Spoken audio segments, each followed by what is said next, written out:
I'm சாரிப்பா. இந்த தடவை நான் யாரும் என்னை காப்பாற்றணும்னு நினைக்கலப்பா. எல்லா தடவையும் நம்ம லைஃப் மாறும் அப்படின்னு தான் நினைச்சிருக்கேன். ஆனா இந்த தடவை என் லைஃப் எப்பவுமே மாறாதுங்கிறது உண்மையை புரிஞ்சுக்கிட்டேன். இந்த பிரச்சனை சால்வ் ஆகாது. ஒருத்தவங்களோட குணத்தையும் கேரக்டரையும் மாத்தவே முடியாது. அவங்க என்ன ரொம்ப காயப்படுத்திட்டாங்க, ரொம்ப அசிங்கமும் படுத்திட்டாங்க. போதும், அந்த மாதிரி ஒரு குடும்பத்துல வாழ்ந்து குப்பை கொட்டுறக்கு முடிச்சுக்கலாம்.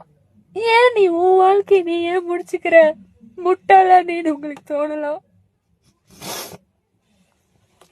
எனக்கு அவ்வளோ தெம்பெல்லாம் இல்லப்பா. அவ்வளோ தைரியமான பொண்ணெல்லாம் கிடையாது.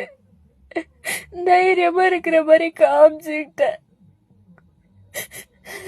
இந்த வாழ்க்கை வேண்டாம், முடிச்சிருக்கலாமே, பொறுமையா இருந்திருக்கலாமே நீங்க யோசிச்சிருந்தா